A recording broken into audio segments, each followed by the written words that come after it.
10 ол ондық. Егер былай десеңіздер 10 20 я 2 рет істедіңіз, онда 2 10 бар. Егер дырың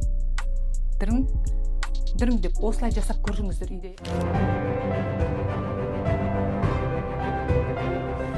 Қайырлы күн, қалдарыңыз қалай? Біз енді 18-ші бетке келіп тоқтаған екенбіз. 18, 19, 20-ші беттегі есептерді бірге шығаратын боламыз. Бұл жерде ондықтан бірлікті қалай азайтамыз? Ондықтан бірлікті азайту үшін бұл жерде тағы да бала саусақ санамау керек. Саусақ санамайған кезде, сандарды ойша қосып азайта алған кезде бұл есептердің барлығы сіздің балаларыңызға өте жеңіл болады. Ал енді 20-дан 5-ті азайтқан кезде балалар түсінбейді. Бұны кейде 5-тен 2-ні азайтып қояды. 20 деген ол ондық екенін балаға түсіндіру керек. Жалпы балаға бірлік деп, ондық деп түсіндіру керек. Мысалы, мына жердегі 20 ол ондық, мысалы 10 20. 20-ның ішінде 2 рет 10 бар екенін білу керек. Мынау саусақ толығымен былай 10 болған кезде біз бұны бір ондық дейміз. Бұл ондық, иә. Ал 5 деген, міне, көрдіңіздер ме? Бұл 5 балаға дәл осылай көрсетесіздер. Бұл 5. Бұл деген 10-ға жетпейді ғой, иә. Онда сенің атың бірлік.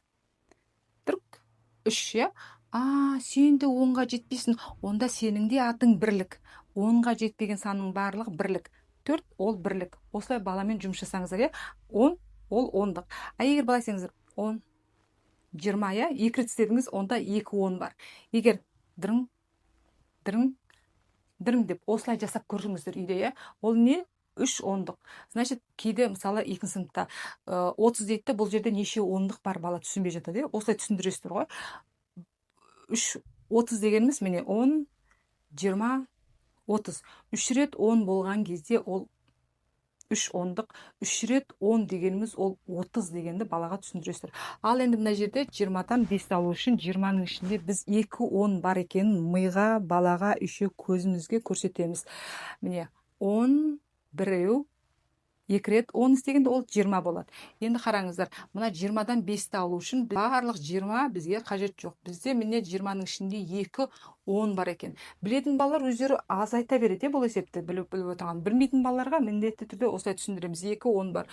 Одан мысалы біз 5-ті азайтуымыз керек. Мына 2 10-ның екеуі де керек жоқ. Бізге бір 10 ғана, мынау ғана жеткілікті. Мысалы 10-нан 5 алған кезде 5, ал бізде еще 10 бар еді. Сонда 15. Түсіндіңіздер, иә? 20-да 2 10 бар, иә? 1 10 бар. 2 10 бар, иә? Біз 2-ні азайту үшін бізге жеткілікті. 1 10 ғана жеткілікті. Бұлай сызып көрсетіп қойсаңыздар болады. 20-ның өзінде 2 10 бар. Екеуі де керек жоқ. 1 10-нан 2-ні аламыз. 8. Алдында бізде 10 болды. Сонда 18 деп. Мысалы, мына жерде 10. 10-нан 4 аламыз, иә? 10-нан 4 аламыз 6, сонда 16 болады.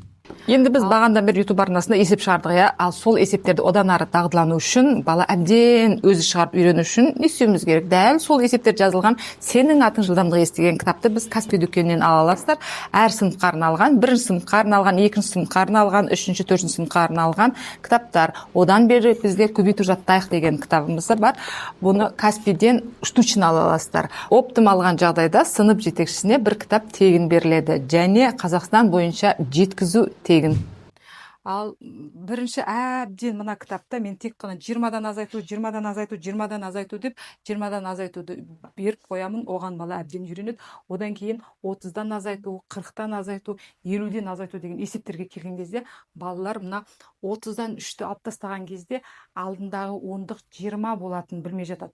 30-дан 2-ні ал деген кезде, 30-дан 3-ті азайт деген кезде 27-нің орнына кейбір балалар 37 деген жауап айтып тұрады.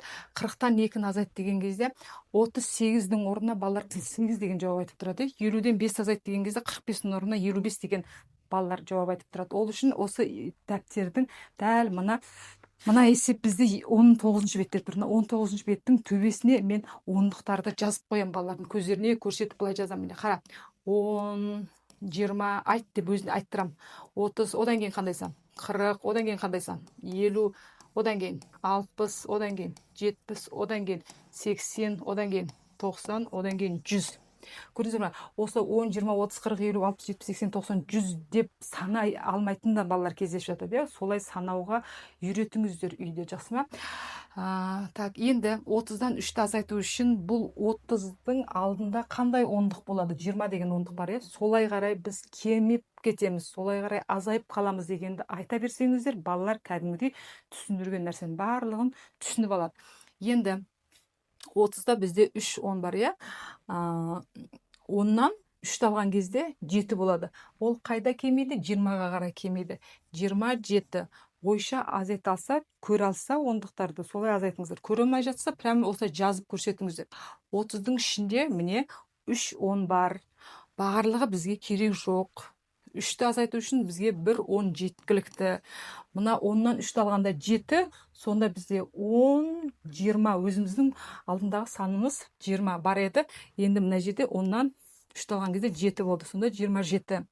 40-тан 2-ні азайтқан кезде осылай ондықтарды көзіне көрсетсеңіз болады. 40-тан неше 10 бар? 4 10 бар, иә. Ерінбей осылай көрсетсеңіз болады. Одан біз аламыз, азайтамыз 2-ні, иә. Бізге жеткілікті 1 10. 10-нан 2-ні алғанда бізде 8, сонда 38 болады деп.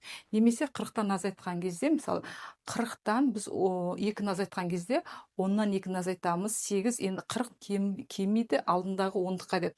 Осылай көрсетсеңіз де болады, иә. Мына жерде міне тағы да 5 10 бар. 50-дің ішінде бізде 5 10 бар дегенді бала көру керек. 5-ті алу үшін бізге 1 10 жеткілікті. 10-нан 5-ті алғанда 5, сонда бізде 45 деп. Бұл енді түсіндіруді талап ететін балаларға осылай түсіндіресіздер. Бірге отырып осы есепті шығарасыздар. Одан кейін бала өзі отырып осы есепті шығару керек. Бұл біз бүгін қайталадық. 20 бетке дейінгі есептерді өткен екенбіз. Түсінікті болса түсінікті деп жазыңыздар, комментарий қалдырыңыздар, лайк басыңыздар, тіркелуді ұмытпаңыздар, өздеріңіздің сыныптастарыңызбен барлығымен бөлісіңіздер, иә. Келесі сабақта біз 21 беттегі есептерді шығаратын боламыз. Астына міндетті түрде қандай сабақты көргіңіз келеді, соны жазып кетіңіздер.